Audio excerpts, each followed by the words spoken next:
Hey, how y'all doing? This is Tim Larsen with another comic book tutorial. This time around we're going to talk about color and how it affects the story.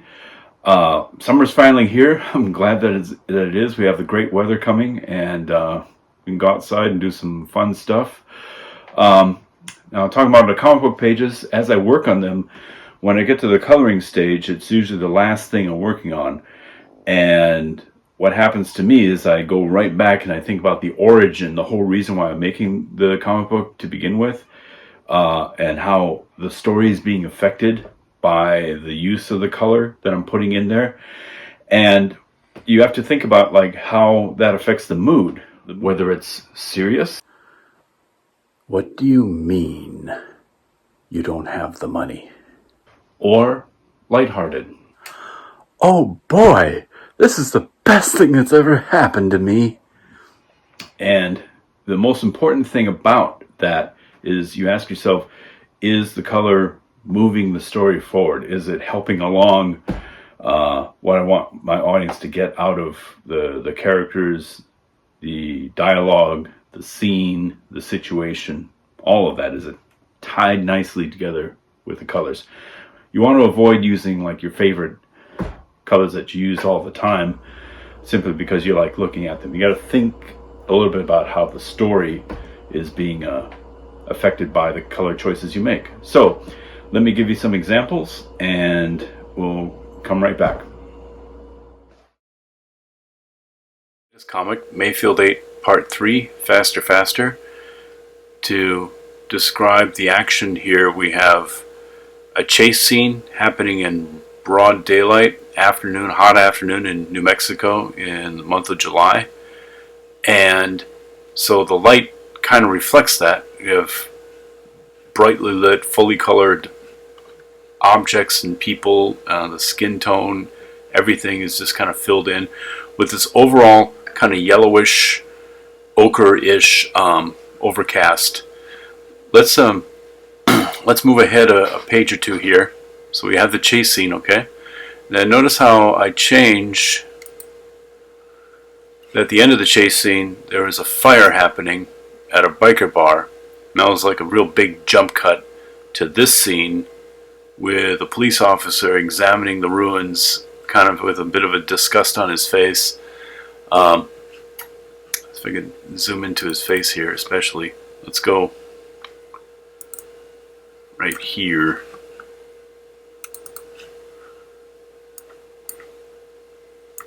Okay. You see his face here, it's got lots of oranges and pinks. That's deliberate. I put that in there to really show that he's looking at this fire. He is kind of bathed in these warm colors and it's part of the scene that he is in. So, with that in mind, he's looking at the fire department coming by and he engages in conversation with them in the next page. Okay. Still have a lot of those kind of hot colors dominating the page here. The warmth of the fire, the sky is kind of downplayed into this kind of neutral grayish blue, if anything. Alright, and then he gets into a bit of a scrap with the with the fire chief here. And punches him, then goes back to the car. Here's a good example of colors now taking control of the page to not only set the mood but to set the time. Let's see if we can, like right here, we'll look at this single page here, and as you can see here, I've basically taken the same panel and shown the passage of time, yes, with the fire kind of going out, but these pages, these objects in the page, the back of the car seat, the interior are exactly the same thing, just in Photoshop, just copied, pasted, cloned in. And I was letting color alter the time frame. So it's obvious that a lot of time has passed from the beginning here, okay, basically he needs to find something in the wreck of that building that was burning, and the fire chief says it's going to take a while for it to burn down, so he's killing time. He's just sitting in his car taking a real long nap for like 4 or 5 hours, going from afternoon to evening now. Say, I don't know, like say 6, 7, 8 o'clock. Well, if it's July, it's got to be like 9, 10 o'clock at night by the time he sees the fire guy tapping on his windshield saying, "Hey, we found some bodies." Okay, so okay, so there's a passage of time there. Then go over to the next scene, and here we have on the left side here we have pretty much the same time happening. A woman going into a hotel room, and she's very, very nervous. Let's zoom into this a bit. Even though I am talking about the color, I'm going to highlight a few drawing details as well. You can see like there's the quiver marks in her hand. Okay. And going up to unlock the lock there. She's opening up the door and entering in, flipping on the light, and now again we're bathed in the warm light. You see the contrast between outside in the dark nighttime and inside in the motel room. In fact, you can see her face, how it's changed from oh,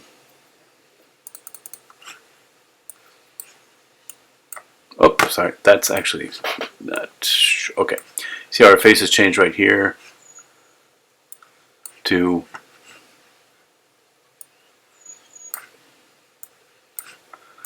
right here. How the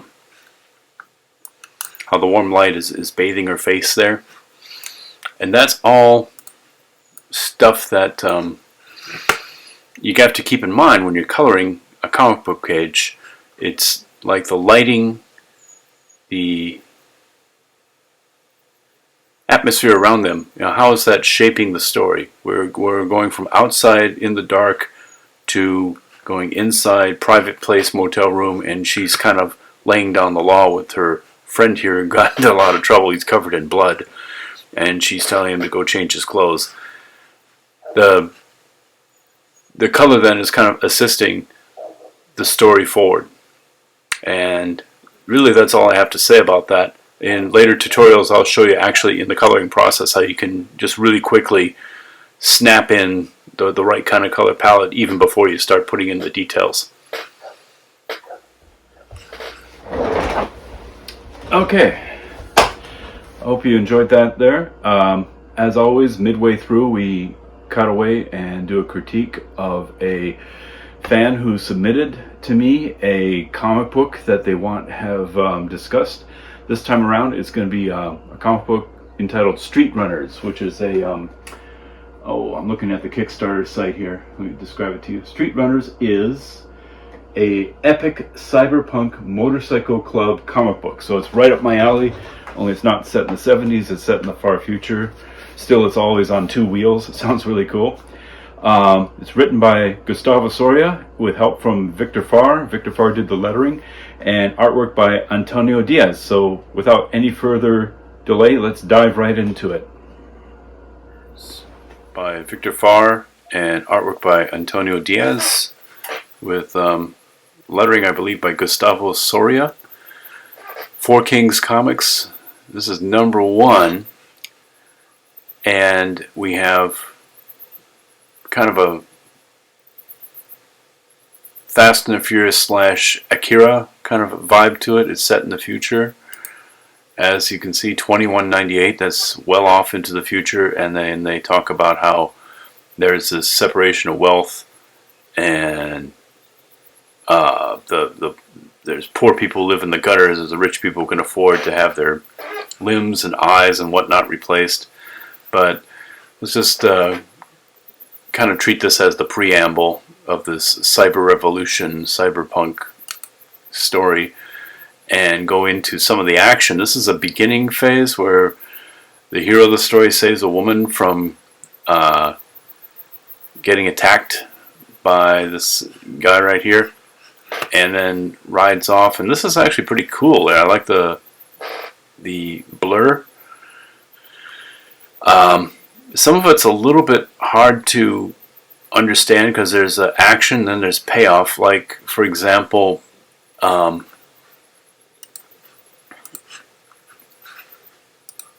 in this page, this is actually a law officer right here getting run over by the motorcycle during mid-race, and there he is collaring him. He's putting the tags on him and whatnot, sending him off to jail. And so that's a little unclear on that page that actually happened. So what I'm starting to see a trend here is there's a really good setup, but then not really great payoff. Here is your standard exposition kind of storyline where they're talking. There's a bit of a typo here, a glitch where some of the words ended up not being on the balloon. Basically, the son's coming home after the race. Somehow he didn't get arrested and thrown in jail. He confronts his mother, and then he's on a bus trip, and he goes see his father, and his mother aren't together.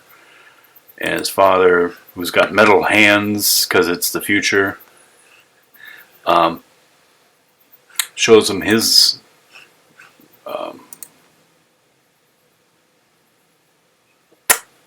where is it? No, he meets up with a friend first. Okay, with his old motorcycle. That's it. I'm sorry. Right, meets up with his friend. And this part's pretty cool. I mean, let's hold on and stay with this page, this sequence. This kind of gets that Street Runners vibe where you're zooming and racing, and it's a nice balance of neon and glowing things and lines going through the helmets. And maybe it's not like on the level of Tron or the future where it's all thought all the way through, but there's enough of a nod to it that it gives you that kind of atmosphere and that look. And I like the first panel of page 13 here. This is pretty cool with the lens flare and the people all in the background there, which I notice are Photoshop. They're cut and paste like paper dolls. Okay, but that's okay. It's something that it's the aesthetic of this comic. There's going to be a bit of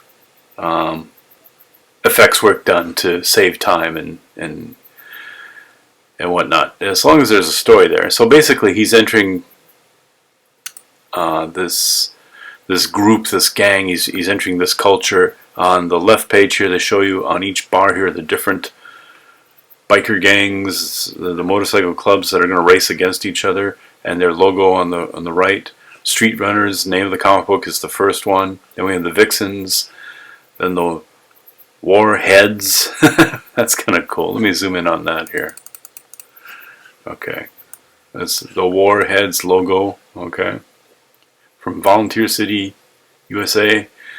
And then we have Wolfpack, Area 3, Vixens, and then of course Street Runners is the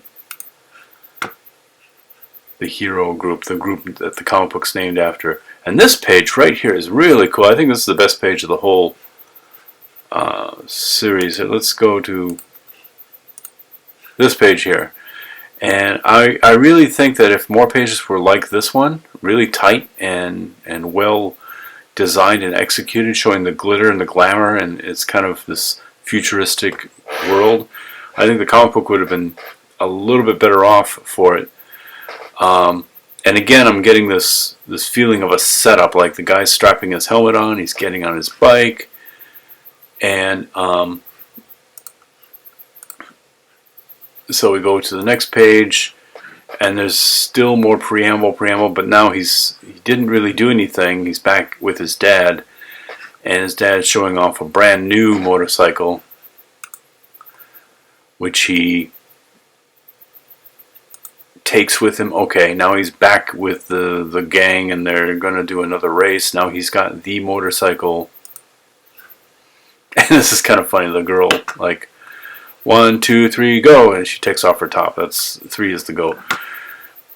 And here, this is really a lost opportunity for the art team here. And let me just collapse this to view one page at a time. Okay, so we got, the start of the race, ready, set, go. And this is great. I like how this begins. But then we literally have the race ending right here on the first panel. And if this were my comic, I would definitely have 2, maybe 3 pages, maybe no dialogue, just show like the ins and outs of racing through the course or trying to beat the opponent instead of, and then ending up with the fireball and the explosion and all that stuff. And then there's even more confusion where it's the guy, his friend with the afro is the one who's injured, but you can barely make that, you can't really tell on this page. So that's where I think that this comic had potential, because here's the payoff, okay? You can see how he's in the hospital. It's been there a while, so it's a few months later. Okay. And then we have to be continued. So I think you have parts here that are really, really good, but here's a case of, I think, where the editing needed to work on. Let's go all the way to the beginning here. And this stuff here, when I'm a reader and I come across pages like this, I strap on the, okay, we got to go through this mode in my head, because the writer feels that something's important to show the emotional relationship between two characters. In this case, the hero's and his mother's relationship. But as a reader, it's not that interesting. This is kind of boring stuff that you have to go through. And again, let me go back to the beginning here. Okay, so we have the preamble with the setting of the city. And then on the right here we have Street Runners, the title page. This is okay. I give every comic a free pass on their first 2 pages. You can put anything up at all. And so it doesn't really matter. But you better have a story by page 3. Okay. And in this case, yes, there is kind of a story happening on page 3. But again, page 3, page 4. Oh, this would be page 5 actually. Okay, page 5. Accidentally crashing into a police officer. That's huge story-wise, and yet it's dealt with 3 panels down here.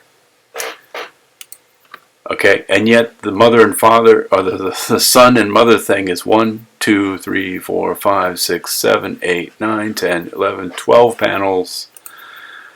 And then going off to see the dad, 1, 2, 3, 4, 5, 6, hanging out with his friend, 1, 2, 3, 4, 5, 6 with the dad again, 1, 2, 3, 4, 5, 6, 7, 8, 9, 10, 11, 12, 13.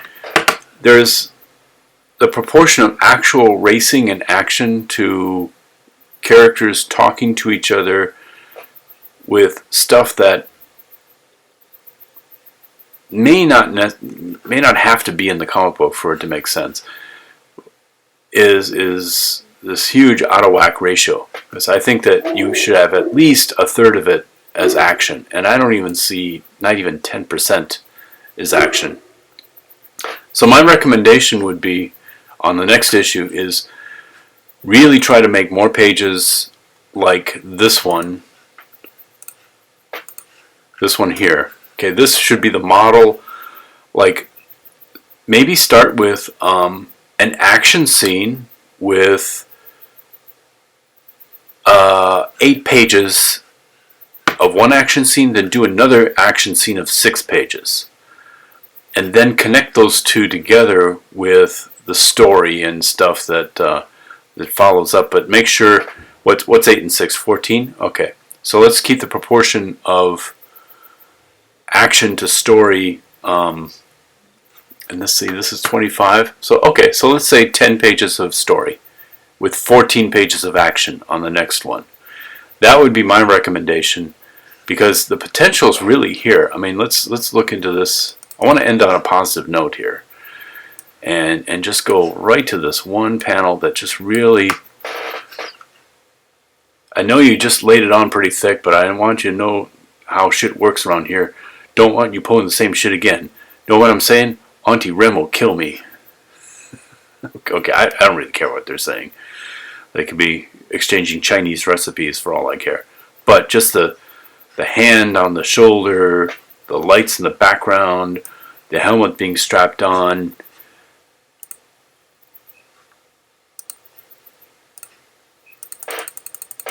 That, to me, matches what's on the cover. Okay? And if this team of Victor Farr and Antonio Diaz and Gustavo Soria get it together and really make the next issue about the action, I think they'll have a much better comic. Right now, if I had to give this a grade, I'd give it maybe like a C+, because it's got the story, it's something you can follow, yes, but there's a lot of promises that weren't fulfilled story-wise as far as what the cover is trying to tell you. And pretty much that's it. We'll see you next time. Okay, thank you very much for watching this video. Make sure to subscribe to this site to get the latest updates. Make sure to like this page, that always helps me out. Also, before I close here, I'd like to remind you that I have my comic books for sale on my site. I believe it's shop.timsnotebook.com. I'll have the link down in the comments below. This is an example of a variant cover. They're available for Mayfield 8 Part 2. If you get a close-up of that, that's Calvin being hoisted up on a wrecker there. And also here he is brandishing a gun. This is an epic biker tale told in the 1970s. If you're a fan of like Quentin Tarantino type grindhouse movies. By the way, he's not going to make movies anymore, so it's going to be interesting to see what he's up to. Like Easy Rider, if you love Sons of Anarchy, the TV series, this is really up your alley. I highly recommend it. They have a promo code. You can get $2 off each comic, I believe, if you type in Mayfield in the site itself. So once again, shop.timsnotebook.com if you want to grab yourself a copy. Thank you very much for watching this, and you have a great day.